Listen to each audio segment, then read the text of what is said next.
매일 아침 하나님과 함께 누리는 하늘의 양식, 오늘 만나. 아브넬이 이스라엘 장로들에게 말하여 이르되, 너희가 여러 번 다윗을 너희의 임금으로 세우기를 구하였으니 이제 그대로 하라.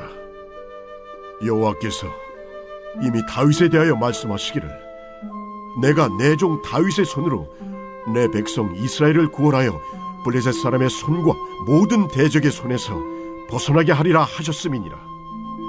아브넬이 또 베냐민 사람의 귀에 말하고, 아브넬이 이스라엘과 베냐민의 온 집이 선하게 여기는 모든 것을 다윗의 귀에 말하려고 헤브론으로 가니라.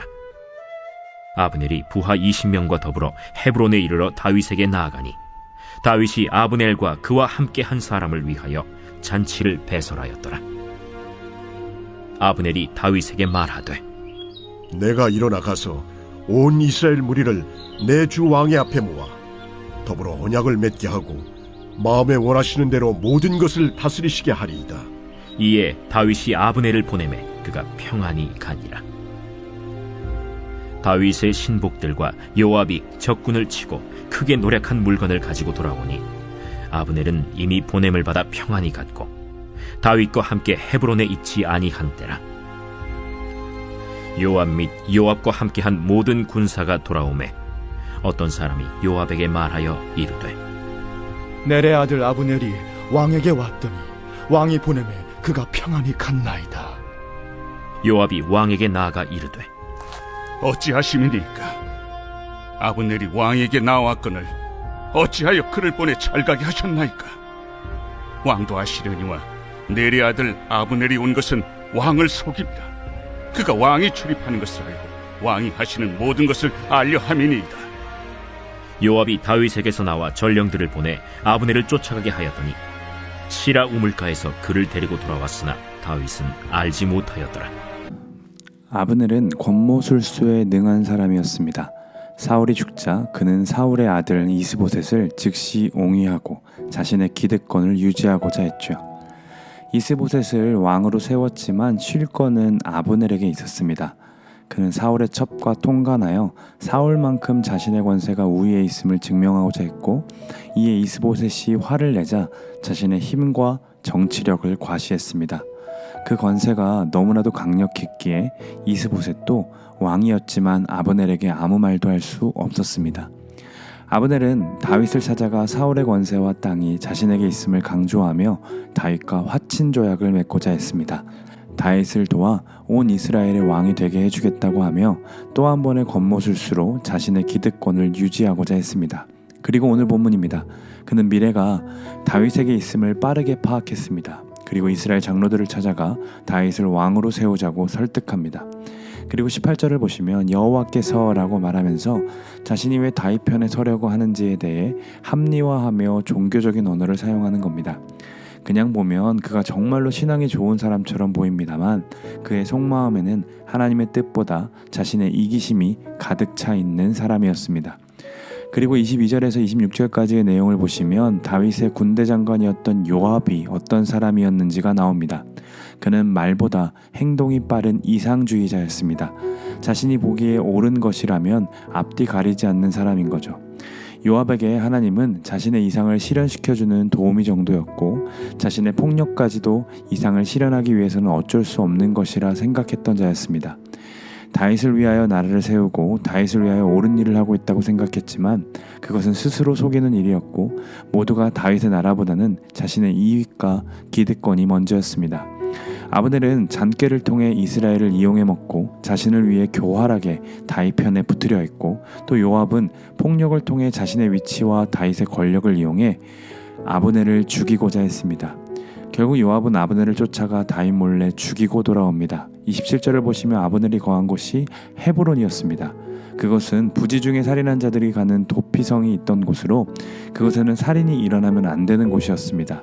그러나 자신의 동생의 죽음에 대한 복수에 눈이 멀은 요압은 하나님의 율법이 그에게 들어오지 않았습니다. 우선 죽이고 나서 생각하는 겁니다. 이 모습을 잠잠히 묵상해보는 오늘이었으면 좋겠습니다.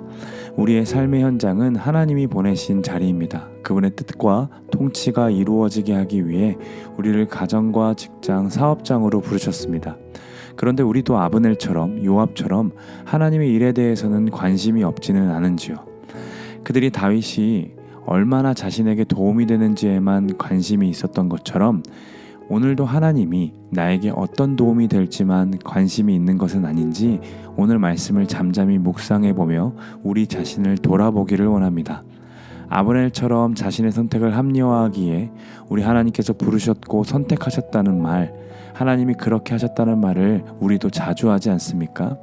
하나님께서 세우시고 하나님께서 부르셨음을 알면서도 여전히 내 판단과 내 계획을 의지하며 이곳에 마음을 쏟고 저곳에 마음을 쏟고 있지는 않은지요.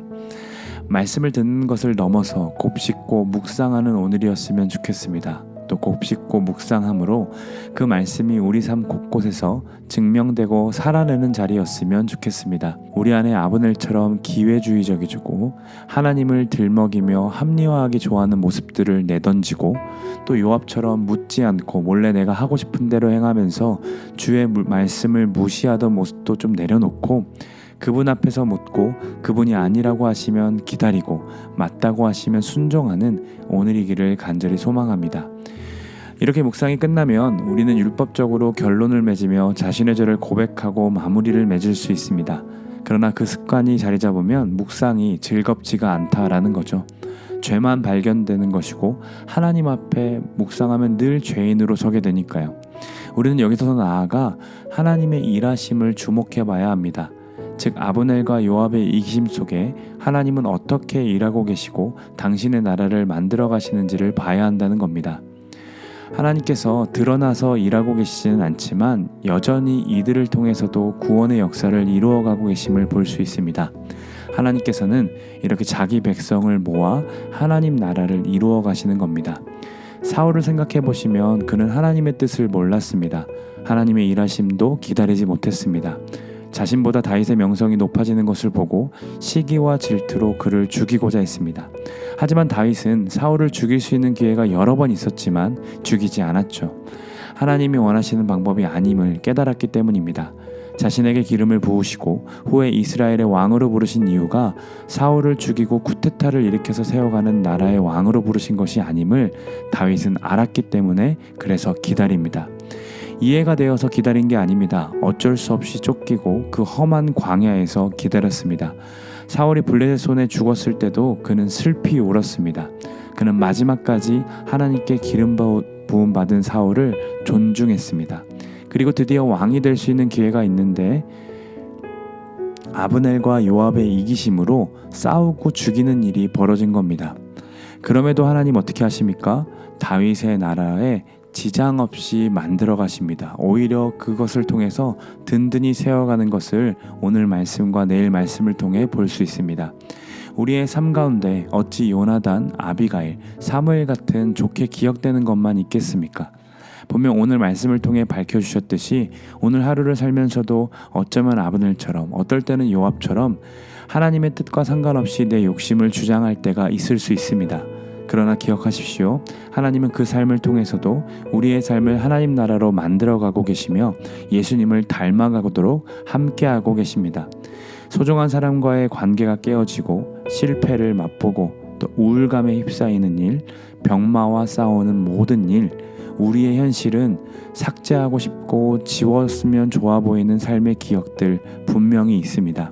그러나 그 조각가지들도 하나님은 선으로 이루어 가심을 기억하시고 오늘도 부르신 자리에서 그분의 선하심을 믿으며 한 걸음씩 걸어가는 우리 모두가 되기를 간절히 소망합니다.